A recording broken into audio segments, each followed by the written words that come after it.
ရောင်စုံအိမ်မက်တို့တစ်ပြေးပြေးပြိုလဲနေ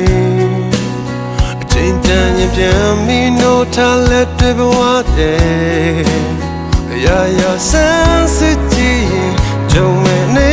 မြင်များတာဒီနေ့ကငါထိုင်ပြီးရဖြစ်တဲ့ဗျာ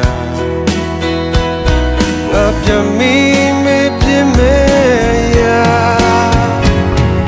အတွေ့အကြုံပါတရားရီတွေနဲ့ပြန်ပြီးရှာဖွေတဲ့ခါငါမြင်ပြထားတဲ့ဟိုတိတ်ကအဖြူရောင်စာမျက်နှာခန္ဓာဤမြေချုံတိမ်တိုင်းတောင်းတတွေကြားငြိမ်းချမ်း